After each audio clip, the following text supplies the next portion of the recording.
வணக்கம் நண்பர்களே, லட்சுமி சமையலுக்கு உங்களை அன்போடு வரவேற்கிறேன். வீடியோ நீங்கள் இதுதான் ஃபஸ்ட் டைமாக பார்க்குறீங்கன்னா சப்ஸ்கிரைப் பண்ணிவிடுங்க, பெல் பட்டனை கிளிக் பண்ணிவிடுங்க, ஷேர் பண்ணிக்கோங்க. வாங்க வீடியோக்குள்ளே போகலாம்.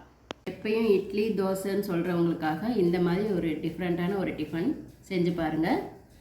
வாங்க இது எப்படி செய்யுதுன்னு பார்க்கலாம். இப்போ வந்து ஸ்டவ்வில் ஒரு கடாயை வச்சுட்டு நான் இதில் 2.5 டம்ளர் தண்ணி ஊற்றுறேங்க. இதுக்கு தேவையான அளவு உப்பு போட்டுக்கிறேன். இதில் ஒரு 3 ஸ்பூன் எண்ணெய் ஊற்றிக்கிறேன். நான் 2 ஆளாக் பச்சரிசி மாவு எடுத்து வச்சுருக்கேங்க. நான் மிஷினில் அரைச்சிட்டு வந்தது. தண்ணி நல்லா கொதிச்சிடுச்சுங்க. இப்போ நான் பச்சரிசி மாவு இதில் போட்டுக்கிறேன். இது அப்படியே நம்மளுக்கு ஸ்லோலையே அப்படியே வேகட்டுங்க. நம்ம இந்த மாதிரி செஞ்சு அப்படியே மூடி வச்சிடலாம். இதை ஸ்லோவில் வச்சுட்டு 20 நிமிஷம் ஆயிடுச்சுங்க. ஸ்லோவிலே நல்லா வெந்துடுச்சு. இப்போ நம்ம ஸ்டவ் ஆஃப் பண்ணிவிட்டு இதை நல்லா கலக்கி விட்டுக்கலாம்.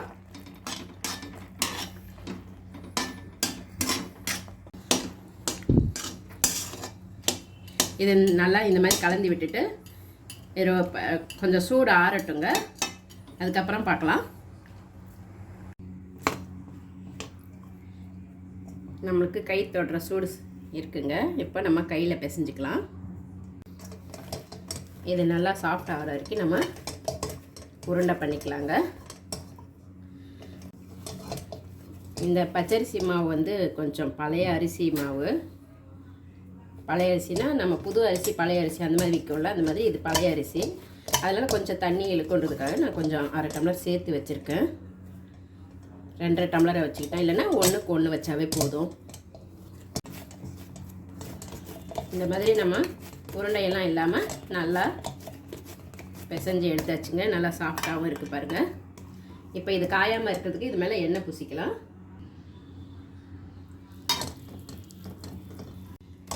அவ்வளோதாங்க.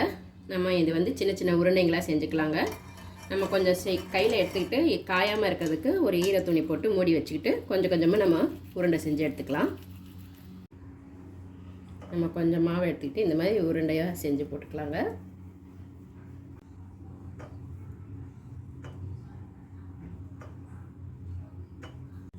இதே மாதிரி எல்லா மாவும் உருண்டை செஞ்சு போட்டுக்கலாங்க. இப்போ பாருங்கள், எல்லாமே இந்த மாதிரி உருண்டை பண்ணி எடுத்தாச்சுங்க. இப்போ நம்ம ஒரு பாத்திரத்தில் வேக வச்சுக்கலாம். இட்லி பாத்திரத்தில் தண்ணி ஊற்றிட்டு இதில் அடி தட்டு போட்டுக்கலாங்க. ஒரு துணி போட்டுக்கலாம். இதில் போட்டு நம்ம ஒரு 20 நிமிஷம் வேக வைக்கலாங்க. நான் ஏற்கனவே இந்த மாதிரி பருப்பு போட்டு செஞ்சுருக்கேன். இப்போ நம்ம வேறு மாதிரி செய்யலாம்.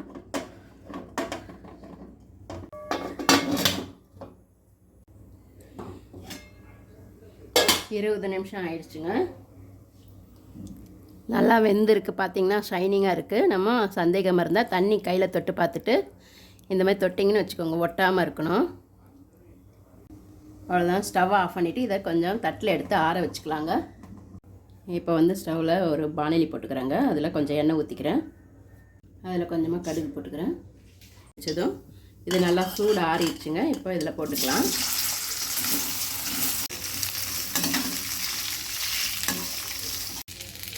இதில் கொஞ்சமாக சால்ட்டு போட்டுக்கிறோங்க. ஏற்கனவே நம்ம போட்டிருக்கோம் உருண்டையில்.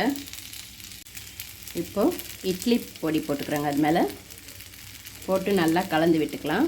நம்மளுக்கு தேவையான அளவு போட்டுக்கலாம்.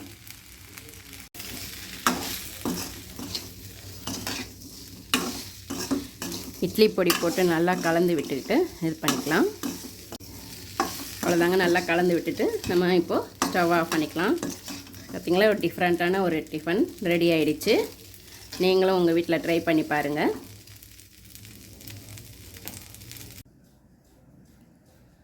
பாருங்கள், நம்மளுக்கு பச்சரிசி மாவு வச்சு சூப்பரான டிஃப்ரெண்ட்டான ஒரு டிஃபன் செஞ்சாச்சுங்க. நீங்களும் உங்கள் வீட்டில் ட்ரை பண்ணி பாருங்கள்.